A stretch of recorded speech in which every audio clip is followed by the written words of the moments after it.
So thank you very, very much. And I want to welcome my dearest, beloved brothers and sisters from Mexico City, one of the most incredible, maybe the most incredible community. I had the privilege of visiting hundreds of Jewish communities, but the time I spent with the Mexico City community is so cherished by me because of the love and the warmth and the atmosphere and the ambiance and the connectivity and the achadut, the unity and the passion that exists in your community. So thank you, first of all, for the privilege of having this special opportunity to address you on such a vital topic. You know, learning how to create harmony and unity in our families, actualizing the vision of Judaism as parents, dealing with our struggling children. I also want to welcome all the communities that are here. I know we have from Panama, and we have from Venezuela, and we have from Ecuador, and we have from other places in South America, and we have from all over the world. So I want to welcome whoever is joining us. I see we have here on the Zoom close to 500 people, which is maybe couples, so it's I think more than 1,000 people, and there's other websites that are streaming this program, so I think we have hundreds or thousands of people here. Bruchim habayim, welcome to everybody, and I think the attendance only demonstrates how important this topic is to all of us and how personal it is for so many of us. And that's what I want to begin in the beginning. That's what I want to say right away. We're living now in a very, very unique time, right? You remember the beginning of Hemingway's book, it's the best of times and the worst of times. In many ways, our times are unprecedented in blessings. And on the other hand, also tremendous challenges. One of the big challenges that we're seeing today is that so many families have children who are struggling with Judaism and struggling with the family and struggling with their parents. People used to think that this was true about families that were broken, or families that were dysfunctional, or families where there was no good education, or families where there was no beautiful Shabbat, and no good chinuch, and no good schools, and no parents that were dedicated. You know, families that you could predict that the children will maybe find different paths.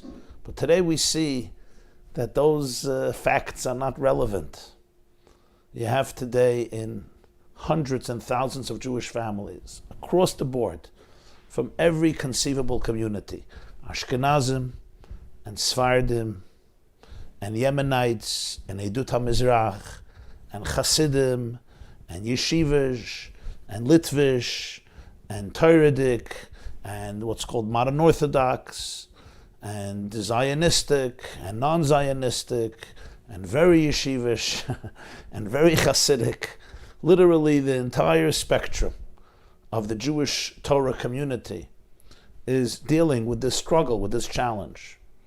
There's probably not a single family that I know that is not affected, either directly children or nephews or nieces or cousins or relatives or neighbors, but almost every single family, and some beautiful, beautiful families, good fathers, good mothers, fathers who sit and learn all day and all night, or fathers who work hard to support their family and learn Torah, and mothers who are dedicated and good and kind and righteous and filled with Yirat Shamayim, with fear of Hashem, awe of Hashem. And how homes where there's a lot of good things happening and good people. But nonetheless, the fact is, and nobody can deny this, wherever you go, that so many of our youth, so many of our young women, and so many of our young men, our teenagers, our children, males and females, are struggling on different levels, struggling in different ways, but struggling. Sometimes the struggles are very, very serious. You're dealing with serious addiction, sometimes suicide, overdose, drug addiction, or other forms of addiction, where their lives sometimes become extremely, extremely challenging and painful. Sometimes they're not into addiction so much, but they struggle emotionally. Some of them struggle mentally, and many of them leave Yiddishkeit. They leave, at least to some degree, the path of Torah and mitzvahs. And that's what I want to address this evening. And that's why that's why this is the topic today. Because there's nobody, I'm telling you, there's nobody who's not affected. And tonight, I want to make a few points that I think and I hope can be extremely helpful. And let me right away begin. I'm going to jump right into it. I'm going to discuss a few different aspects, a few different angles. And may Hashem maybe put yourself on mute, whoever, the noise over there so everybody can hear.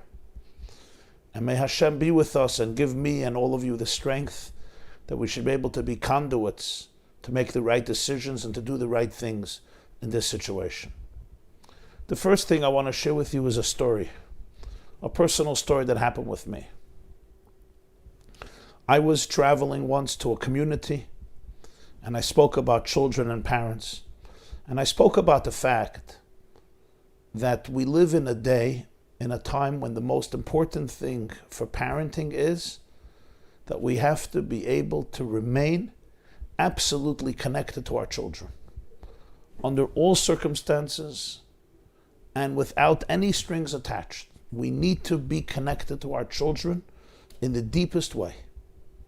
And I explained during my speech that today we know that in most of the cases, the idea of throwing a child out of your home or throwing a child out of your family or disconnecting from your child could sometimes spell the difference between life and death. And it's usually one of the biggest mistakes that parents could make, to cut off their connection with a child. There was a father who came over to me after the speech, and he asked me, he says, Rabbi, why? Where were you 35 years ago? Why didn't you give the speech then? I told him 35 years ago I wasn't giving speeches. I was a young boy. I was learning in yeshiva. I say, why?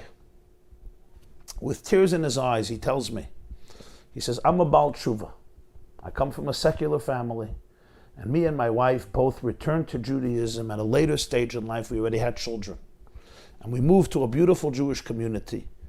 And we had a teenage son, and he did not conform to the standards of orthodoxy. He didn't fit into the yeshiva.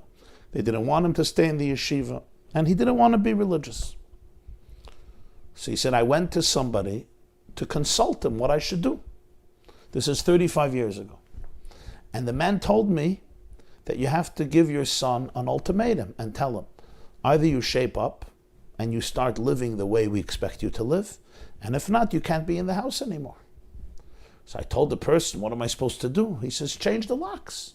Change the locks in the house. He's going to want to have a house. He'll fix everything up and he'll come back. He said, you sure? He said, yeah, don't worry about it. No kid wants to be thrown out of the house. He tells this to me. He says, I did it. My wife and I were Balei Tshuva. We wanted to do the right. My wife and I wanted to do the right thing. So we called in our son and we said, there's an ultimatum. You have to change your ways. He said, no, I don't want to. We said, well, you can't be in this house. And we changed the locks. 2 weeks later, we changed the locks. And he couldn't come back home. The father looks at me, and he's sobbing. He says, Rabbi Jacobson, it's been 35 years. I have not seen my son. I have not met my son. I have not received a telephone call from him. My wife hasn't received a telephone call from him. We never heard from him again. And a few years ago, I found out that he married a non-Jew. And he has non-Jewish children today from his wife, who's not Jewish. And he says, and I want to tell you something else that nobody knows. For 35 years, I did not sleep one night. I did not have one peaceful night of sleep in my bed because of what happened. And he looks at me and he says, Rabbi, why? Why were you not here? Why were you not here 35 years ago to give this speech? Why were you not here 35 years ago to give this speech? Friends, all I could do was cry and give him a hug. My heart was torn to pieces. I felt so horrible. I'm looking at this father, broken, shattered, devastated. And I want to tell you something. I'm not judging. I've learned not to judge people. I don't judge people. I don't judge people until you don't put on their shoes and walk in their shoes a couple of 100 miles. Sfat Emet says, you're not going to reach somebody else's place. I'm not even judging that person who gave him this advice. That person thought, if his father said, get out of the house, he would run back. He thought that this teenager is going to come running back. He didn't realize. I'm not even judging him. But the point is, I realized how sometimes we just simply don't diagnose the situation. We don't realize the consequences. This poor father and mother, they were trying to do the right thing. They were trying to do what Hashem wants. They were trying to educate their child with Torah, with mitzvot, with Yirat Shamayim, right? With halacha. And what happened? They lost their child and they can't forgive themselves. So I say to you, my dearest friends, we live in a generation where we cannot afford to separate emotionally from our children. Sometimes your child will cause you pain. Sometimes your child will do something that is very, very difficult to watch. Sometimes your heart is screaming and you want to say, get out of my house, go find another house, go move to Muncie, go move to New York, go to Yerushalayim, eat lafa there. Don't stay in my house and ruin my whole family and ruin my Shabbat and ruin my holidays. Me and your mother, you know how much Mesirut Nefesh we had for Yiddishkeit, for halacha. And look what you're doing. And I understand. You're human. We're all human. We have emotions. We get angry. We get upset. But this is what's important. You could feel your emotions. You can have your compassion for your emotions. But then ask one question. Ask not what your children can do for you. Ask what you can do for your children. Ask not what God can do for you. Ask what you can do for God. What does Hashem want you to do in this situation? We know today that there's not a single case of a parent who threw out a child and the child came back. We do know that every parent who remains connected to their child, it can save lives. We never have guarantees in this world. Ultimately, everyone has choices and everyone has different journeys that their neshama, their soul goes through. But when your child feels connected to you emotionally, when your child feels that your home is their home and your table is their table, and they feel your love and they feel your pride, it has an incredibly powerful, powerful impact. And I want to take it one step further and explain what's happening. You see, we often completely don't understand our children. We think your child is 14 or 13 or 16 or 17. She's not dressing the way you want her to dress. He's walking around without a kippah. He doesn't come to the synagogue. He doesn't do this, he doesn't do that. He doesn't want to learn Torah, whatever it is. And you're getting angry. Chutzpah, disgusting, you're arrogant, you're spoiled.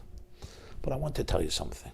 We know today, almost every single child wants to give nachat to the parents.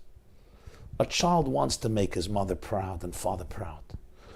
A child wants to continue the tradition of their father and mother.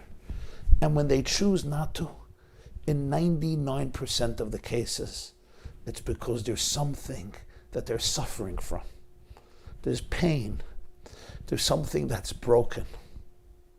I have spoken to some of the top therapists today who live today, who have dealt with thousands and thousands of teenagers. I know a therapist in Jerusalem who has seen 10,000 teenagers who left Yiddishkeit. 10,000. And I asked him, I said, Reb Shimon, his name is Reb Shimon Russell, I said, Reb Shimon, how many of them left Yiddishkeit just because they're bad kids, because they're Yetzer Hara, they just didn't want? He says, 10,000, and I haven't found even one that was not dealing with trauma. Now, you may not know what that trauma is. They may not know what that trauma is. But we have to understand that most of these children, something is broken inside. And the worst thing to do to a broken person is to break them further. What these children need more than anything else is not for me to give them musar. What they need from me more than anything else is for me to make them feel whole. Because their alienation is not coming from wholeness, it's coming from brokenness. I'll give you a simple example. Imagine, your whole family are athletic, like in Mexico. Many of you are athletic, and the whole family decides we're going to run on a marathon. And for 6 months you're preparing. You're running every day, 3 miles, 5 miles, 10 miles, 15 miles, 20 miles, right? You know those families? No pizza, no cheesecake, no pancakes, no rugelach, no 7-layer cake, yeah? Only kale and spinach, good food. Some good protein. You're running, everybody's running, and everybody's excited. And then your boy, your 15 or 16-year-old boy looks at you and says, Tati, Mommy, Daddy, Mammy, I'm not going. I'm not going to the marathon. So you get upset. Chutzpah, we invested so much. I'm going to punish you. You're not going to be part of the family. I'm not taking you on the trip to Israel. You're not going here. You're not going there. And somebody tells you, relax. Do it positively. Give him positive reinforcement. So instead of punishing, you say, you know what, if you do the marathon, I'll give you $1,000. If you do the marathon, I'll give you a special reward. I'll take you to Disney World. I'll take you to Israel. I'll take you here. I'll take you there. I'll buy you a gift. And then one day you find out that this child, both of his legs broke. He broke both of his legs. He can't run the marathon. So when I was screaming at him, I'm going to punish you, get out of my house, or even when I was giving him positive reinforcement, you can do it, I'm completely missing the point. The child's legs are broken. He can't. Now, he didn't tell that to me. Maybe he doesn't know. Maybe he's too embarrassed. Maybe he thinks I'm not going to believe him. Maybe he's unaware. There could be so many reasons. He didn't tell me what's happening. Even my positive reinforcement was abusive. What does this child need? This child doesn't need you to talk about the marathon. This child needs you to take them and put them on a bed and bring them a cast and help them heal their wounds and bring them a good doctor and calm them down and assuage them and caress them and love them and let them get back to health and let them heal. And then they're going to run the marathon on their own. Today, in most cases, what we're seeing is children are not rebelling because they just want to be bad. You'll see most of the children that leave Yiddishkeit, you can ask any mother and father, are the most sensitive ones in the family and the most intelligent ones in the family and the most spiritual ones in the family. Ask any mother and father, your child who left Judaism when he was 7 or she was 8, were they kind or were they cruel? Were they wise or were they dumb? Were they sensitive or were they brute? Were they caring or were they was narcissistic? And every mother will tell you, he was the most spiritual, sensitive, beautiful, kind boy. So what do you think happened? You think at the age of 16, your son suddenly became a sadistic rasha? He became a wicked, wicked person because he watched a movie, or because he got a phone, or because his friend gave him weed, or because he met a girl, or because of something else that happened. You think suddenly your boy or your girl were transformed into horrible, horrible people. Come on, you're intelligent parents. That's not what happened. What happened was something is not working, something is broken. So you know what these kids need more than anything else? What they need is parents to believe in them, parents who stay close to them, parents who respect them, parents who enjoy them. Now, it's painful. It's painful. And it's also embarrassing. You may be embarrassed from your father and your mother and your uncle and your aunt and your brother and your sister and your rabbi and your neighbor. And you may be looking at your sister, and you see your sister has so many kids, and they're all from, and they all get married, and this one goes to Lakewood, and this one goes to Demir, and this one goes to Brisk, and this one goes to Parat Yosef, and this one goes to Slabotke, and this one goes to Chevron, and this one goes to Bonovich, and this one goes to the second Brisk, and this one goes here and there. Amazing, beautiful kids. Best shidduchim. And we, me and my wife, we're the losers. This kid is not doing this, and this kid is not doing this. It's so embarrassing. And we get upset at our children because they're embarrassing us. My dearest friends, this is the moment where you have to ask yourself, what is Judaism? Is Judaism about impressing the community? Is Judaism about looking good for everybody else? Is Judaism about making sure that everybody says, psst, psst, psst, nachat, yafeh, nachat, nachat, nachat? Is that Judaism? That's not Judaism. That's social validation. Judaism is about asking myself, what does Hashem want from me at this moment?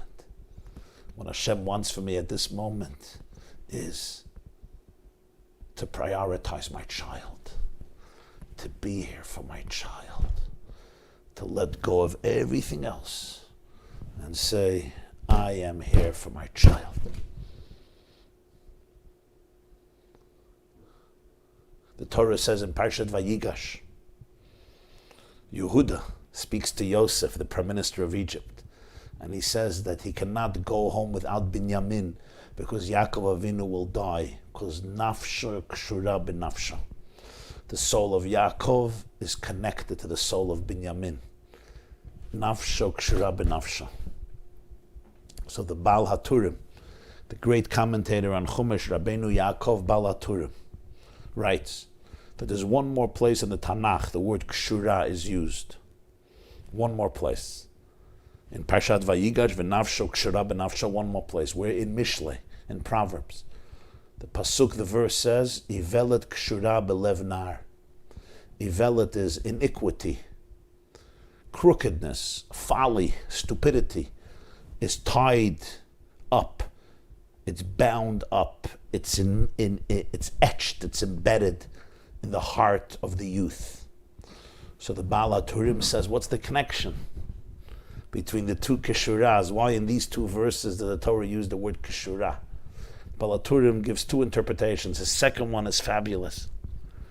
He says, because ivelet keshura belev nar, the only way to eliminate it is v'nafshe keshura b'nafshe. Because sometimes there's negativity that is deeply embedded and entrenched and ingrained in the soul of the child, the only way I can remove it is if my soul is embedded in his soul, if my soul is intertwined and interconnected and knotted. V'nafsho kshura b'nafsho. What the Baal HaTurim is saying is, sometimes you see your child struggling, and you know what you want to do? You want to go away, you want to detach. A father told me, he said, my son comes home at night, and I don't want to fight with him. I don't want to argue with him. So when he comes home, I go upstairs to my bedroom, and I close the door so I don't have to get into a fight with him. And the father was very proud of himself. He says, I don't fight with him, I don't argue with him, I don't debate him, I let him do what he wants. And I told the father, no, that's not what your son needs. Your son doesn't need that when he comes home and he puts the key into the door, you should run upstairs and lock the door and watch my clips in your bedroom. That's not what your son needs. Your son needs that you should stay downstairs, and when he comes home, you give him a big hug. And when he comes home, you spend time with him. And when he comes home, you connect to him. Because the only way to substitute those things that our children become connected to is through our connection with them. Everybody needs to be connected. Everybody. The question is to what? The Torah says, the first thing the Torah says is not good. What's the first thing the Torah says is not good? Lo tov hayot ha'adam levado. It's not good for a person to be alone. Today we know in science that the antithesis of addiction is not sobriety. The antithesis of addiction is connection, attachment. When a person is alone, when a person is in isolation, it's not good. So people need to feel attached, they need to feel connected. And they're going to become connected to something. Either they're going to become connected to porn, or they're going to become connected to drugs, or they're going to become connected to people who will use them, or they will become connected to superficial friendships, or they will become connected to their phones, they'll become connected to their screens, they'll become connected to this or to that. People need to be connected. And the only way to help them is not by disconnecting, by you becoming connected to them, by them feeling their connection with you. These children need you more than any other children.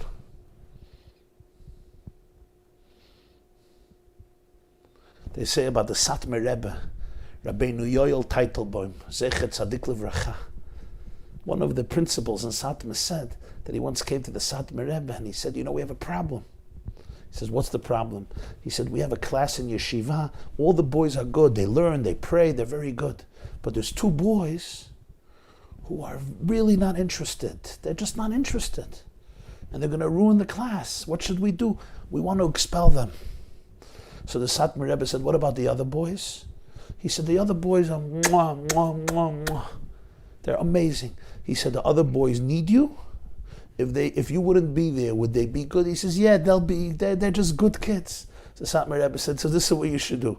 You should expel the whole class, send them home, and keep these 2 kids in the yeshiva. You don't throw out these 2 kids, you throw out everybody else. They'll be fine. Send them home, let them go to another yeshiva, they'll be fine. These 2 kids you keep here. When your child is struggling, you don't throw them away. Those are the children you need to be closest to.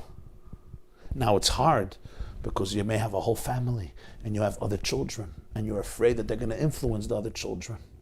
But let me explain to you how it works. The way it works is you have to help all the children understand. If God forbid there's a family and a child has cancer or a child has an illness, we don't throw them out of the house. We explain to all the children they can't go to school, they can't go to the synagogue, they may not even come to the table. We help them because they're struggling, they're sick. We explain to all our children that we want to help this boy, we want to help this girl. Somebody told me, because my oldest boy left Yiddishkeit, all my boys left Yiddishkeit. I said, no, it's not because of him. What he was struggling with, the other kids are also struggling with. And he revealed it, so it came out by them too. It turned out that the father molested 4 kids, and they all left. They blamed the oldest boy. They didn't blame the oldest boy. The oldest boy wasn't guilty. What happened to the oldest boy happened to all of them. And when they saw what the oldest boy did, they had the courage to come out. What's my point? My point here is, and this is so important to understand, it's very easy to get angry at these kids. It's very easy to become a tzaddik and say, I don't have patience for you. You're a shayim, you're wicked. But let me tell you, my dearest friends, what these children really need is hitkashrut. They need your love. They need your connection. Don't run away from your children. They have only you. And I want to tell you something. You could send your children to the greatest therapists in the world, but nobody can do for your children what Tati and Mommy can do for a child. Nobody. Some therapists are amazing and great, but nobody can do for your child what a father and mother can do for a child. The miracles that a father and mother can do for a child, nobody can do for a child. But for this, we need a few things. Number one, we have to be very, very humble. Very humble. Because it's so easy to become arrogant and say, you're embarrassing our family, you're destroying our family. It's so important to be humble. Number two, it's so important to ask what Hashem really wants from me. Number three, it's so important not to sacrifice our children on the altar of religion. It's so easy for religion to become self-righteous, and in the name of religion we can be cruel, we can be narcissistic, we can be selfish. But I have to ask myself, is Yiddishkeit about me being this beautiful, holy person and saying, I'm the holiest Jew in the world? Or is Yiddishkeit about asking what Hashem wants from me right now at this moment? We also need something else. You need a good support system because it's painful. You also need to be able to have compassion for your emotions, and you have to have a good marriage. Because when a husband and a wife are together, they can deal with these types of crises. I want to tell you a story. There was a famous Jew in Bnei Brak, Rabbi Yankele Galinsky. Rabbi Yankele Galinsky was a Maggid. He was a very, very interesting man. He came from Navardik. He learned in Navardik Yeshiva. He was in Siberia. He once went into the Stipler Gaon. You know who the Stipler was, yeah? Stipler Gaon Zatzal. Rabbi Yaakov Yisrael Kanievsky. He was the father of Hagon Ha'adir, Rabbi Chaim Kanievsky, who just passed away a few months ago. Zeichet Tzadik Livracha. The Stipler was his father. He came from a city called Horin Stipel in the Ukraine. And Rabbi Yankele Galinsky shared that he was once by the Stipler Gaon. The Stipler Gaon, Rabbi Kanevsky, Rav Kanevsky told him, he said, I just had a new insight and I want to share it with you. And this was the insight. You know, it says that when Yaakov Avinu, Yaakov our father, ran away from his brother Esav, he ran away to his uncle Lavan. So later he tells God, Ki b'makli avarti et hayarden. I crossed the Jordan only with my stick. So Rashi says he only had a stick, his father didn't give him anything else. Why not? So Rashi says that Yitzchak gave Yaakov a lot of money and a lot of wealth. However, Esav sent his son Eliphaz to kill Yaakov. And when Eliphaz came to Yaakov, he wanted to kill him because Esav told him to kill him. But Rashi says he couldn't kill him. Why? Lefisha gadal b'cheiko shel Yitzchak. Eliphaz grew up in the bosom of Yitzchak, so he couldn't kill Yaakov, but he told Yaakov, I have to listen to my father. So Yaakov told him, a poor person is like a dead person. Take all my money and I'll be poor, and it's considered that I'm dead. So Eliphaz took Yaakov's money, so Yaakov came to Lavan completely broke. So the Stipler Gaon says to the Yankele Galinsky, he says, let's think about this. Who was Eliphaz? Eliphaz was the son of Esav. The Torah says in Parshas Vayishlach that Eliphaz was one of the most immoral people. His relationships were so promiscuous. The promiscuity, the arayot of Eliphaz. Eliphaz had relations with his mother and with his daughter, and everybody there was illegitimate and mamzerim. The Gemara in Sanhedrin and Rashi makes all the calculations. Eliphaz was a real rotten tomato. He grew up Esav's son. And who was his son? Eliphaz was the father of Amalek. So you understand who Eliphaz was. So what would Yitzchak do with Eliphaz? What would you think? Esav, Yitzchak tolerated, he's my son. But Eliphaz, his grandson, you should throw him out of the house. So Rashi says, Lefisha gadal Eliphaz b'cheker shel Yitzchak. Yitzchak kept Eliphaz not only in his house, he kept him on his lap. He kept him on his bosom. Friday night when Yitzchak was sitting at the table and he was singing, Koach soif noyam shawavos ay ay ay ay ay ay ay ay ay ay ay ay ay ay oyevi yunarachamecha mizgoylelim. Who was sitting on his lap? Eliphaz. He was singing Kol Mekadesh. He was singing Kori Boin Olam V'Olmaya Antu Malka Malach Malchaya. Eliphaz was sitting on his lap. Gadol B'Cheker Shel Yitzchak. He kept Eliphaz close to him. Even though Yitzchak was a big tzaddik, Yitzchak knew who Eliphaz was. So the Stipler Gaon said, now look at this. You would think, okay, Yitzchak was a nice Zaidi, he was a nice grandfather. He says, no. Because of that, the whole Klal Yisrael was saved. Because Eliphaz would have killed Yaakov. And if Yaakov would have been killed on the way to Lavan, there would not be the Jewish people today. But because Yitzchak held Eliphaz in the house, and he kept him close to himself, and he embraced him, and he raised him, and he nurtured him, and he loved him. So yes, Eliphaz didn't become Rabban Shel Kol Bnei Hagolah. He didn't become Reb Chaim Kanevsky. He didn't become the Chazon Ish. He didn't become the Brisker Rav. He didn't become Reb Avad Yosef. He didn't become Reb Shlomo Zalman Auerbach. That's true. He didn't become the Vilna Gaon. But you know what? All of the Jewish people are around today because Eliphaz would not lay his finger on Yaakov. Why? Because Yitzchak kept him close. The Stipler gun said this to the Bianca Galinsky. And now I'm going to add something. You open up the book of Eov, the book of Job. I think it's chapter 4, chapter 6 says, Vayan Eliphaz Hatemani. Eov, Job, had 3 friends. And they all spoke to him. Beautiful words of Ruach HaKodesh, of divine inspiration. And one of them is Eliphaz. And Rashi says, because he grew up in the bosom in the house of Yitzchak, Sharta Alav Ruach HaKodesh. Divine inspiration came down and dwelled on him. So here's Eliphaz, who was no goodnik. He was involved in a lot of not nice stuff. But the holiness of Yitzchak impacted him and elevated him. Generations later, the divine inspiration, Ruach HaKodesh, dwells on Eliphaz. And he becomes one of the characters in Tanakh who speaks the beautiful words of Eov, the beautiful words of Job. Says the Stipler, this teaches you, you never, ever, ever cut yourself off from your child, from your grandchild. Yes, he may not become the Tzaddik Hador. Eliphaz wasn't even Jewish. Eliphaz wasn't Jewish. Esav was considered Jewish. Yisrael Mumar, the Gemara in Kedushin Yudches. Eliphaz was not. And still, before Matan Torah, he wasn't even Jewish. By holding on to him, all of Klal Yisrael was saved. Could you imagine what we accomplish when we hold on tight to our children? V'nafsho kshura b'nafsho. We have to remember something else. The Gemara says in Kedushin Daf Lamed Vav Amud Bet, there's an argument between Reb Meir and Reb Yehuda. And the argument is, when are Jews called Hashem's children? Rabbi Yehuda says, when they behave like children.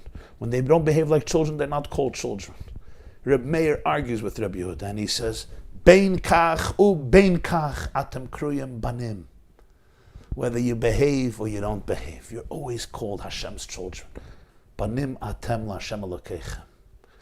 Ahafti etchem amar Hashem. And he brings 4 psukim, 4 verses in Torah that even when Jews are engaged in idolatry, and even when Jews are alienated from Hashem, they're still called banim, children.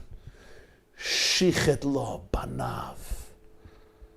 They're always Hashem's children. And it's fascinating. The Rashba writes in Shalsa Chuvas HaRashba, I think Kuf Tzadik Dalet, in all of Gemara and Mishnah, when there's an argument between Reb Meir and Rabbi Yehuda, the law follows like Rabbi Yehuda. That's what the Gemara says in Eruvin and other places. Here's an exception. Here the law follows Reb Meir. The halacha is that even a Jew who leaves Judaism, if he marries a woman, it's kiddushin, he needs a get. We don't treat him completely like a Gentile. Even a Jew who doesn't keep Shabbos, and you can't drink his wine, and he's involved in idolatry. And the Rambam says, Hareyu kegoy, but if he betroths a Jewish woman, she needs a get. Afal pisha chata Yisrael hu Sanhedrin daf mem dalet. Asks the Rashba, why is the halacha like Reb Meir? And he says, because 4 psukim support him. And I would add one more thing. History has proven that Reb Meir was right. If you ask Joseph Mengele in Auschwitz and Birkenau, who do you send to the gas chambers? The Hasidim, the Rashi Yeshivot, the big tzaddikim, the big lamdim, every Jew. What about it? He's a Jew, he's an atheist. He doesn't put on tefillin, doesn't keep Shabbos, doesn't eat kosher, doesn't wear a yarmulke, doesn't believe in God.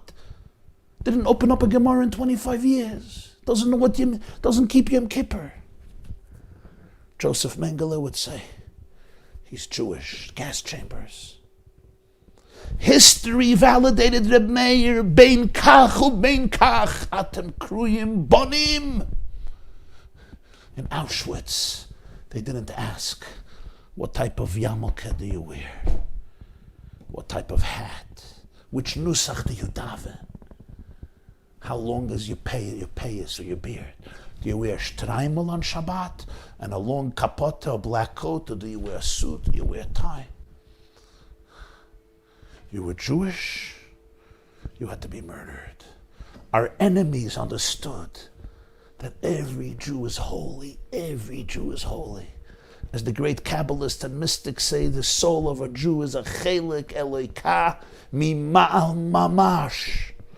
The soul of every Jew is a piece of Hashem, and the Zohar says, Gufa de Lohon Kadisha. The body of a Jew is sacred. Every one of our children is a piece of Hashem. Every one of these children, even those children who disappoint, and even those children who make different choices, and even those children who cause you headaches and you don't sleep at night, every one of those children is a chelik Eloka mimal mamish. Every one of those children is called a child of Hashem. Hashem says about them, Ahavti etchem, I love you. Rashi, this week's parsha, he says, Moshe Rabbeinu tells the Jewish people, you believe that God hates you, but the truth is, Hu haya ohev etchem, he loves you. About every single child in Navi Yeshaya says, God says, Amech kulam tzadikim neitzer mata'ai ma'aseh yadai lehitpaer. Each one is a branch of my plant, my sapling, the work of my hands, a person in whom I boast, I brag, I glorify myself. Hashem looks at your child and he says, wow, I can't be prouder of this person. Can you do that to your child? Can you look at your child and despite everything say, I don't only love you unconditionally, I am proud of you. Can you see the light in your child's face? Can you see the holiness in your child's eyes? Can you see the depth in your child's soul, even if they're on a journey, even if they're struggling? Maaseh yadai lehitpaer. And here's the deal, friends. We want our children to believe in themselves. And the only way these children can believe in themselves is if we believe in them. You need to believe in those kids. You need to hold on to those kids. And you know what? Have fun with these children. Do good, connect to them. Do sports with them, play frisbee with them, play basketball with them, play football with them, make a barbecue, go for pizza, go for hikes, go for shopping, go for swimming. Connect, bond. Do things that will make them feel that they're connected to you. They have a father, they have a mother.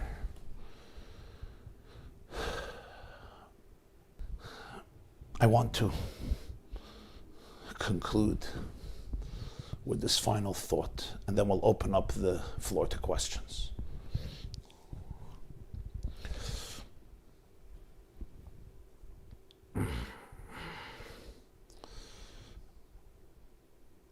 We're living today in a time, and not everybody likes to hear this, but let me tell you something.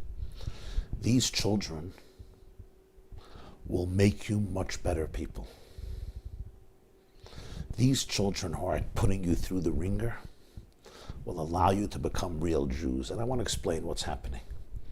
You see, what I'm seeing is that many of the children are actually on a very, very high level. I call them Mashiach children.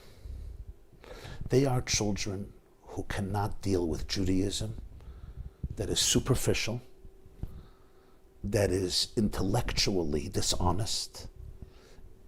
They cannot deal with corruption. They cannot deal with dishonesty. They cannot deal with lies. And they also cannot deal with a relationship with God that is not deep and meaningful and authentic and real and powerful. And they also can't deal with repression.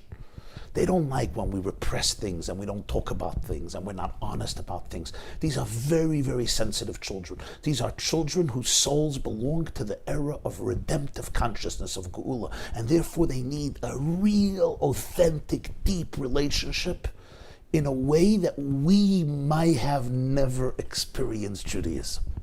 And I say to you, when you show up for these children, they will make you better people. They will make you more honest, more authentic. They will help you confront your insecurities, your traumas, your ego. They will turn you into real Ovdei Hashem, real Jews. Because in order to be able to connect to these kids, I have to confront all of my own insecurities and my own inability to really confront what's happening inside of me, the traumas and skeletons inside of me. And that's why each of these children is really, really a gift. Each of these children, if you let them, will turn you into an amazing parents and amazing human beings. The last nevuah, the last prophecy that Hashem gave the Jewish people Malachi, the end of Malachi. What are the last words? The last nevuah. The time of Mashiach. V'heshiv lev avot al banim, v'lev banim al avotam. So the commentators say, Hashem will bring back the hearts of the parents through their children. This is our finest hour. This is your finest hour. We can transcend our fears. We can transcend our insecurities. We must transcend our egos. We have to go beyond the blame game and become channels for divine love and divine infinity. To be able to change our paradigms. To be able to go out of our religious comfort zones. Religious comfort zones that sometimes keep us stuck in our narcissistic egos in the name of religion as we sacrifice our children on the altar of social conformity. Hitoreri, hitoreri, kiva orech kumiyori. It's time for us to go through an inner transformation, because the greatest work of raising children is really raising yourself.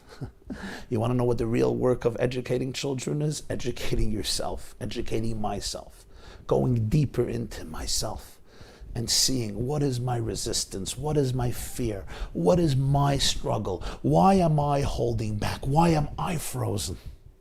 And when we can do that, we can open our hearts and open our souls and allow these beautiful children to shine and to cast their light on the world. Thank you.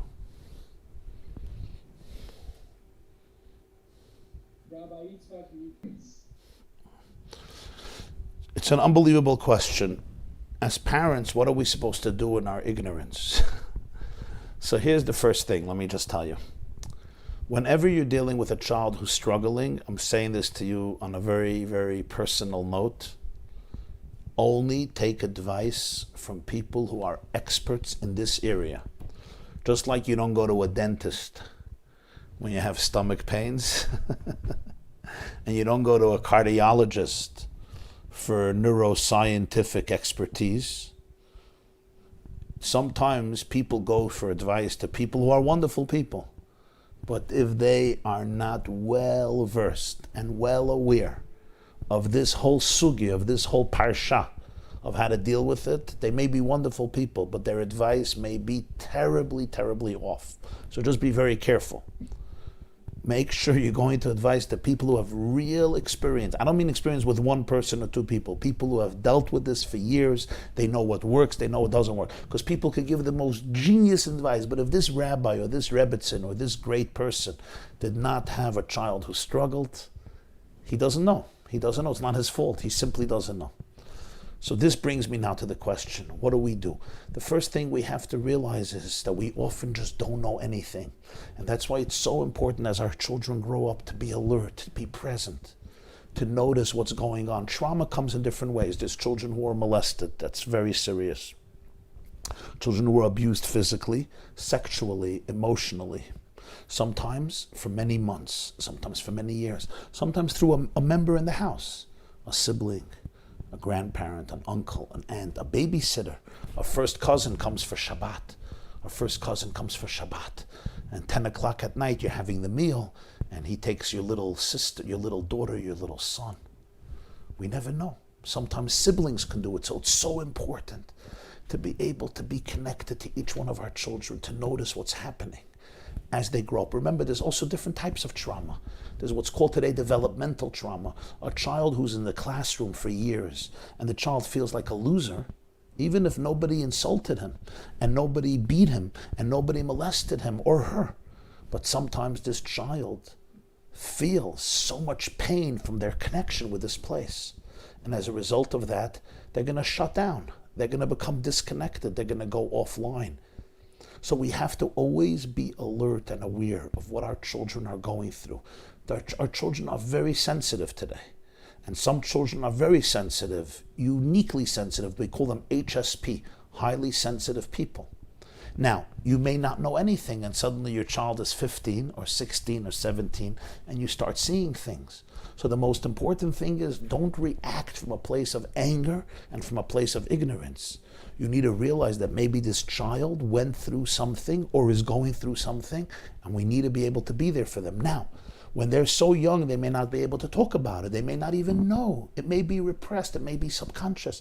And that's why it's even more important that we hold on tight to them.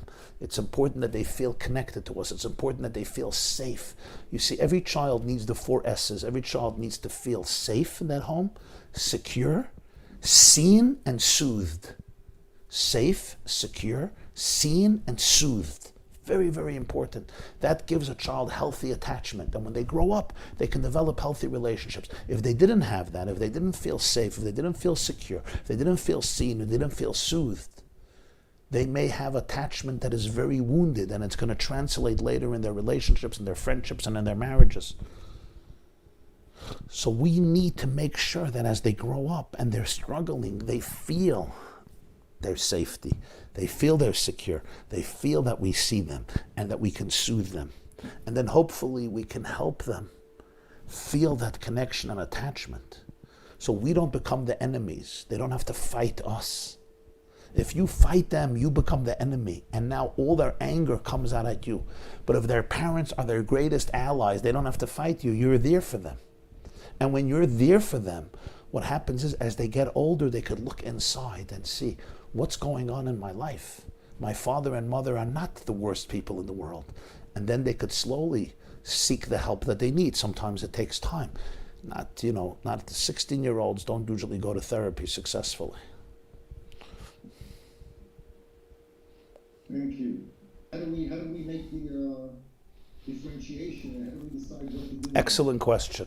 What about you have a child who's not struggling so badly? He doesn't want to wear a tzitzit. He doesn't want to make a blessing. He doesn't want to pray. It's not a crisis. It's not a crisis.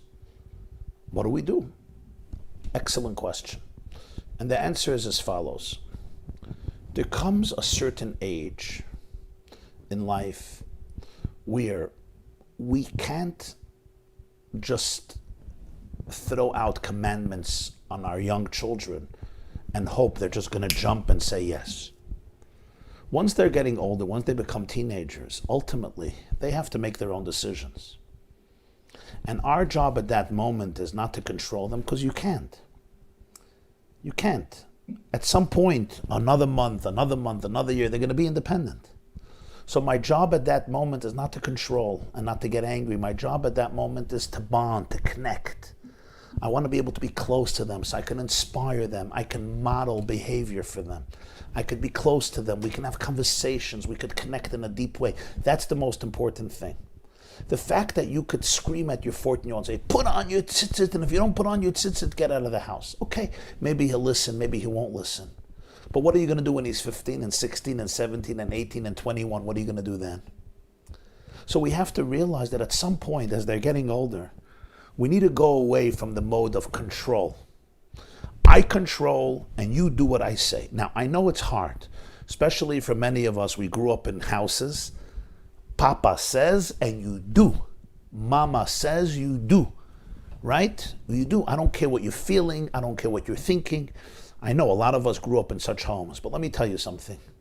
Today, that's not very successful because so many children get turned off, and when you're not looking, they just don't care about Yiddishkeit. Even if they're afraid of you, so they'll be afraid of you when you're looking.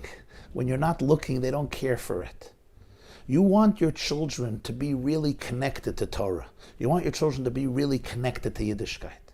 So at some point, you have to realize that fear and control and coercion is very, very, very weak.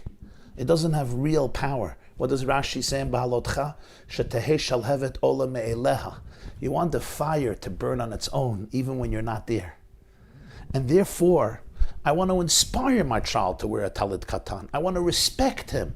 I want to respect her.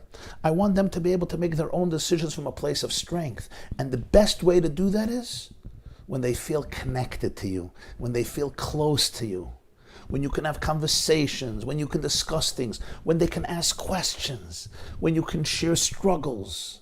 That's the most powerful way to do it. Every parent has to go through. It's not easy. Listen, it's not easy. We like when they're very small and they could just respond to what we're saying. But I want to tell you also something else. Even when they're small, even when they're young and you could control them, be careful, because if the only way you influence your children is through control, they're going to get older one day. So even when they're young, it's important to have rules in the house. But remember, the focus is, if your child doesn't want to do something, what do they say? The happy child is the willing child. The happy child is the compliant child. If your child, even as a little kid, does not want to do something, there's a reason for it. Something may be bothering them. They may be struggling with something. So even when your child is 7, you just scream at them, fine. But you're not really addressing the person. So even at that point, when there are rules and there are structures in the house, you always want to be able to tune into who the child is. You want to nurture the child.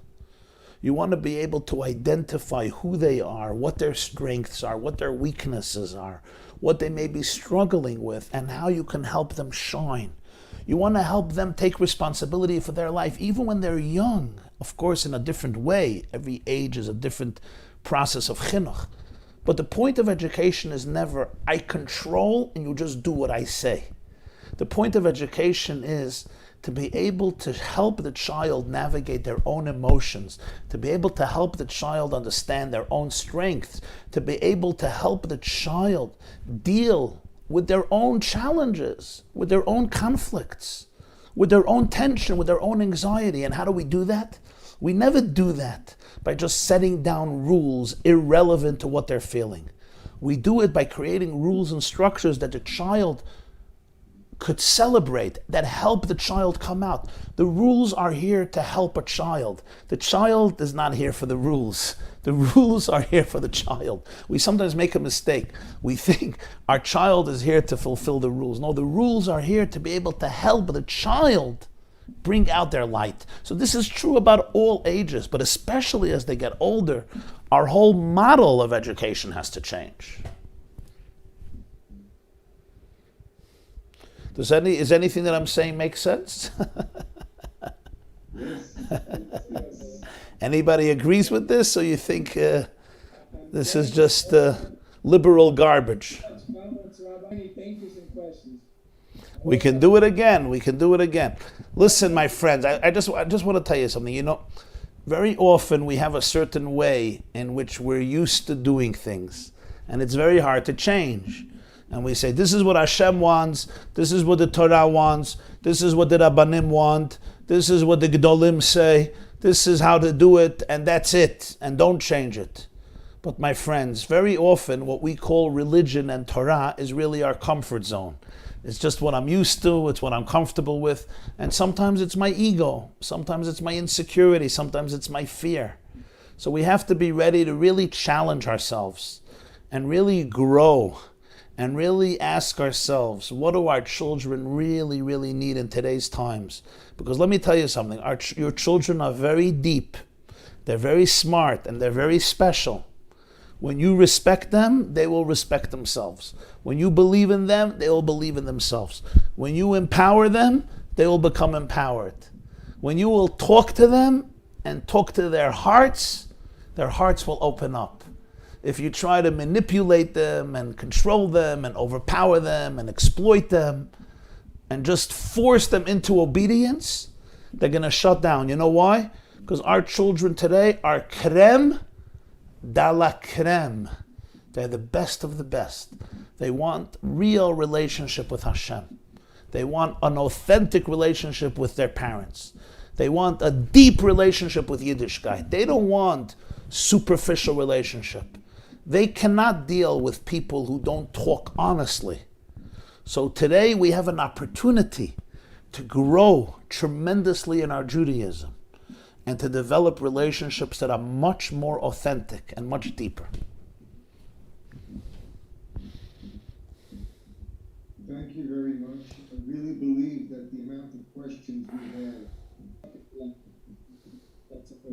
How old is this boy? So it's 14 years. Right. So I think the most important thing is you cannot force a 14-year-old to do anything. It's just you can't. It's not going to work. Even if you'll force them for 2 months, in a year you won't be able to force. So I think the most important thing is to find out what's bothering them. Is the yeshiva boring? Maybe they need to work. Maybe they were hurt. Maybe they feel not accomplished. Maybe the teacher insulted them. Maybe he's bullied by the other kids. Maybe he feels the learning is irrelevant. We have to find out we really have to find out what's happening. I just met a boy last Shabbat, came to my house in Muncie, 15 years old. Brilliant kid, smart, good looking, athletic, interesting, very creative entrepreneur. I told him he's going to make a lot of money one day. And he told me he left yeshiva, he's done. I said, why? And he started to tell me his experiences. He says, the person there, the mashgiach, one of the yeshivot, was out to get him. Always gave him punishments. He says, I don't have patience for these people. I'm not fighting with people. You don't want me? I'm not going to fight. And then I realized that some of these boys, they need you to be connected to them. They need to feel that you like them, you appreciate them, you respect them, you honor them, you cherish them. I don't know about this boy, so I'm not saying. I was just talking to this boy. He said, I'm fighting with them like a game. He says, come on. I want to be here. Respect me. We need relationships with these children. That's one thing. Another thing is, a lot of these children feel like they're not accomplishing anything. The yeshivas, often the learning is not made for them. It's on a level either much higher, very higher, or lower. They don't feel accomplished. So we have to be sensitive to this. Today, children need to feel that they're growing, they're gaining. And we have to understand what is happening with this boy. The same is true with prayer. He may find this prayer is very, very boring and very irrelevant. He also may be hurt. I don't know. I have to talk to this person, but I would listen to him very deeply and I would connect to him. I wouldn't try to judge him and squeeze him into a particular situation and control him and threaten him, because I don't think you're going to be successful. Even for another year, he'll go to yeshiva and then he'll leave. I think you want to really, really connect to him and understand what he's going through and figure out what's the best plan for him. Let's remember this. God is infinite. God doesn't have an image. Not every boy has to do the same thing. Different boys need different things. Some boys need to be here, some boys need to be here. God doesn't have one picture, one image for everybody. There's no one bed, one size that fits every single person. Yeah, I would love my children to go through yeshiva and learn Torah by day and by night and become big Talmidei Chachamim. But you can't force your child into a model. You have to ask yourself, what does Hashem want for this child? Can we have the humility and stop forcing every child into a particular box of what Judaism has to look like? Judaism is infinite. God is infinite. God doesn't have an image. Why? Because we don't fit people into certain images. We ask, what does Hashem want from this person? Ma Hashem Elokecha shoel mei mach. What does he want from you? What he wants from you is not what he wants from me. What he wants from me is not what he wants from you. So now I ask a question. Hashem created this boy. This boy is God's boy. He's not my boy. I don't own him. It's Hashem's child. What does Hashem want from this soul? How can this soul shine? Think about that. We look at this child and say, how do I get him into yeshiva? How do I control him? How do I get him? You don't have to get him into any way. You don't have to control him. Ask a question. What does Hashem want for his soul? Can you help him help himself? Can you help him see his own beauty? Every child wants to shine. We think that these kids are bad kids. They don't want to go to yeshiva. Every child wants to shine. Is there one person here on this Zoom who doesn't want to shine? Anybody? Could you raise your hand? Is there one person here who just wants to die and live a wasted life? You know anybody like that? Unless you have been very hurt by life and you don't trust. So you feel isolated. So you don't want to wake up in the morning. So you want to understand what is happening with this child. Can we give him an opportunity to shine? That's how we have to start thinking about our children. Stop thinking about them that they're bad and rebellious and horrible and chutzpah and not religious and terrible and the internet and they have phones and they have tablets and they have computers and they're ruined. Yeah, they may have struggles, they may have addictions. Those tablets and phones are not always healthy and good, but you have to ask another question. And that is, what does this child need in order for them to be able to believe in themselves? In order for them to be able to see their own light? That's the question you have to ask. And it's a very, very deep and humbling question. And it takes a lot of inner discipline and work to work on ourselves to be able to see our children in that light. Thank you so much. Rabbi Mizrahi, you understood my answer? Of course. Not I. It doesn't seem to be connected. Yeah. Yeah, how do you connect to a child who doesn't seem to be interested in any connection? And we could tell him, I love him, but he doesn't respond. So obviously there's a pain over there. There's something that's broken, there's something that's hurt. And all you can do is do not respond from a place of anger or disappointment. You have to be on your best behavior. And you continue to nurture that love so that when that child can heal a little bit, they'll be able to feel your presence. What often happens is parents respond, they say, oh, you're not interested in me, I'm not interested in you. We become like children, you know? You insult me, I insult you. You don't answer me, I don't answer you. Don't do that. You know, you don't need your child to be your best friend. Find other best friends. You don't need your child to validate you. You don't need your child to say, psst, you're such a good mommy, you're such a good tati, you're the best. Go find yourself a therapist, find yourself good friends, and get validation from them. You don't need your children to be your best friends and give you validation. But let me tell you something. Your children need you to be their best friends. Your children need you to give them validation. Your children need you to give them support. Your children need you to make them feel worthy and connected and proud of themselves. That's what they need. So if your daughter or your son are ignoring you, that's fine. But you know what? Don't stop reaching out. When they come into the kitchen and they're groping and they go to the refrigerator and they tell you that there's no food, even though the refrigerator is filled with food, you just smile and say, hi, it's great to see you. And you know what? If you know that your son loves sushi, so go and buy sushi and bring it to his bedroom. You know that your son loves Coca-Cola, or your son loves this type of cookie or this type of cake or this type of cereal or this type of rib steak. So you know what? Make that food and say, here, I made this for you. You show up with your full heart. You show up with your full presence. You show up with your full neshama. You look at this child and see the chelek elokam imal. And you know what? That itself will make the child healthier and stronger. So that when they can show up to life, when they can feel themselves more, when they can get their brokenness healed a little bit, they'll be able to feel your presence, your love. They'll come back. So it's so important that you don't give up. You don't go into a depression. You don't go into a place of anger and vengeance and resentment and negativity and toxicity and I'm not going to reward this chutzpah. But you are completely present, and you will see after a while they're going to soften up. They're going to become closer to you. But this takes inner work. You have to really work on yourself. Let me tell you something. When you have a child who's struggling, you have to be very connected to Hashem. Because if not, you're going to fall apart. You have to be very connected to Hashem. You have to have trust. You have to have faith. You have to work on your marriage. You have to be close to your spouse because you have to support each other. And you have to have a good relationship with Hashem. You have to believe in what you're doing. And you have to be a worked out person. And you have to learn how to deal with anger and with resentment and with depression and with frustration and with arrogance and with shame. Shame is a big one.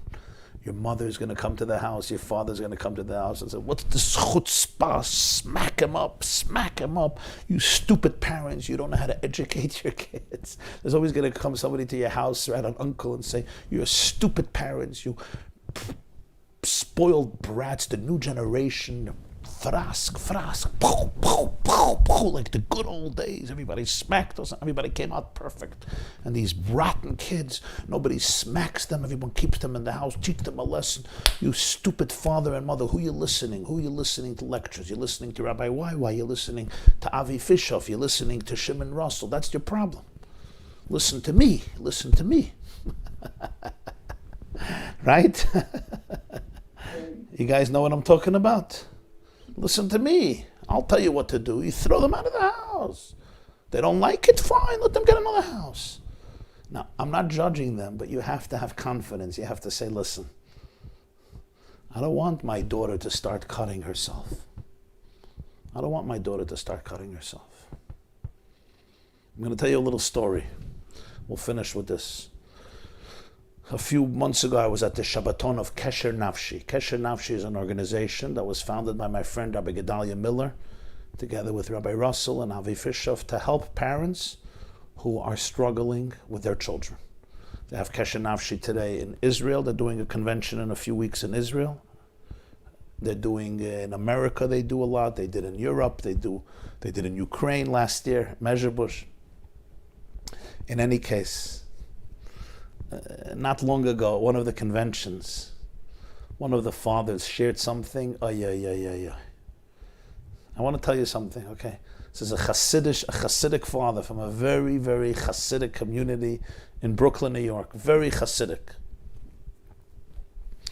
And he says his daughter and a bunch of her friends, they left Judaism. And his daughter wanted Saturday night that her father should give her money to be able to buy weed, marijuana to smoke up. And he knew that his daughter is struggling and she really needs it and wants it. So he said, yeah, I'm even going to take you.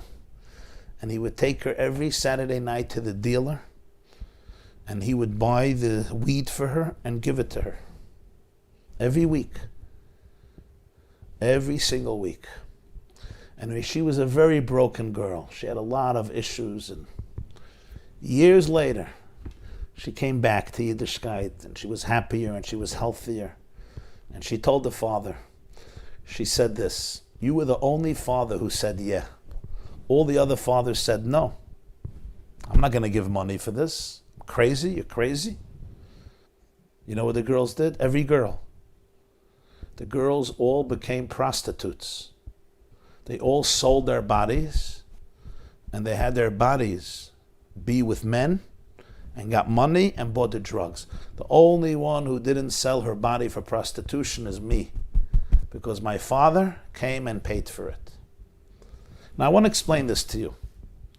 If I would tell a father, go buy this for your daughter, you'd say, Rabbi Jacobson, you're crazy, you're cuckoo, you're a sick person. You want to drug a child. Yeah? That's what you do. That's dat Torah, yeah? You're crazy, you're a sick person. But this father was right, because he understood that these girls are all becoming prostitutes because they need their drug. And he had to ask himself a question. Do I want to be right? Do I want to be holy? Or do I want to save my child? What do you want? Do you want to be holy? Do you want to be right, or do you want to save your child? And he understood, you save your child. Everybody have a beautiful evening, and may Hashem give you all the strength, the direction, the serenity, the empowerment, and the clarity to be able to ask not what your child can do for you. Ask not how your child can give you nachat, and make you feel good, and make nice family pictures, and beautiful resumes for all the shadchanim in Mexico City, and all the shadchanim in Panama, and all the shadchanim in Brazil, and all the shadchanim in Peru, and all the shadchanim in Ecuador, and all the shadchanim in Caracas, Venezuela, and all the shadchanim in the Caribbean, and say, psst, ooh, this family, wow, wow, wow, wow, wow. Ask a different question. What me can do for our children. What we can do for our children to be able to help them shine and to be able to help them become the people they truly are. The lights of Hashem in this world. Thank you. Thank you. Thank you so Bracha v'hatzlacha ad bli dai, chazak chazak v'nit chazek, and may all of us have the courage to rebuild our inner Beis Hamikdash in our own hearts, in our homes, and our children. And the way to build the inner Beis Hamikdash is v'asuli migdash v'shachanti b'tocham, to ask, what can I do to be able to be an ambassador of light, of love, and of hope, and of healing? What can I do to be an ambassador of Hashem for my children, for my loved ones? That's the question. And that's how I can rebuild my own inner Bet HaMikdash. Thank you so much.